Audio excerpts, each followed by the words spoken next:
Hello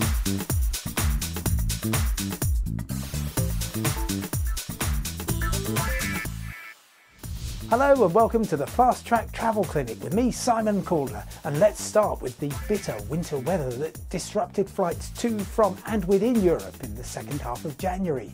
Heathrow Airport here in London was particularly hard hit. Amy Richard from Philadelphia was one of tens of thousands of passengers whose flight was cancelled at short notice, but she tells me all the resulting stress and expense could have been avoided. The day before I was due to travel, the weather reports indicated a serious snowstorm. I phoned BA asking if I could travel a day earlier to avoid the weather problems the next day. I was told that I would have to pay several $100s to make the change, so I stayed with the original booking. And to cut a very long story short, Amy finally arrived home over 24 hours late, having spent several $100s while waiting for a flight. I talked to British Airways on Amy's behalf, and it seems the airline wasn't giving any prizes for initiative.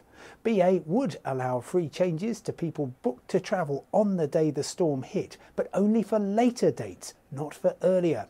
The airline apologises for the problems you encountered, Amy, and will meet your out-of-pocket expenses. Gabby Riley had a less stressful experience. She was just leaving her home in London to go to Heathrow when she received an SMS message saying her flight to Geneva in Switzerland had been cancelled. I had pre-booked car rental at Geneva and immediately called to cancel, but I was told the minimum charge was for 3 days rental. Since my booking was only for 48 hours, I lost all the money I'd paid, nearly $200. What's my options? Gabby, had you booked the flight and car hire in a single transaction, then you get a refund in full. But the rental broker you used is taking the view that the vehicle was there and the fact that you weren't was unfortunate but not its responsibility.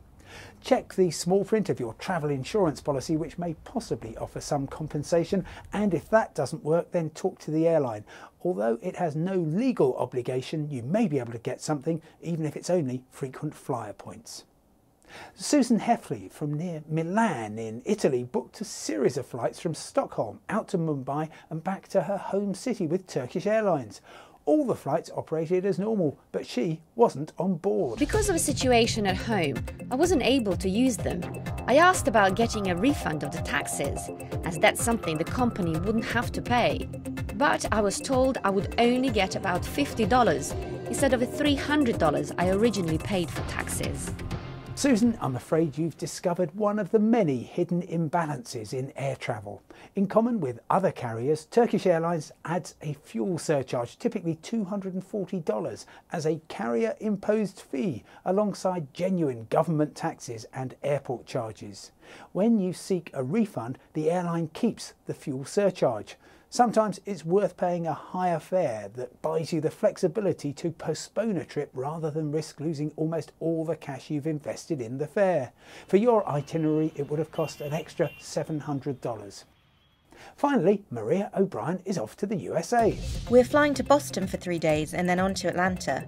Do you have any ideas on what we should see and do? Maria, you have two great and very different cities on your travel agenda. Boston makes a strong claim to be the birthplace of American independence, and the best way to learn the fascinating story of rebellion against the British is to walk the Freedom Trail, a red stripe on the sidewalk that takes you to the meeting halls and churches where a nation was born. Atlanta is a very different city. Dr. Martin Luther King's childhood home and the Ebenezer Baptist Church where he preached are now a National Historic Site and a shrine to the man who 50 years ago made the momentous "I Had a Dream" speech. Well, that's all we've got time for in this session of the Fast Track Travel Clinic. From me, Simon Calder, bye for now and see you next time.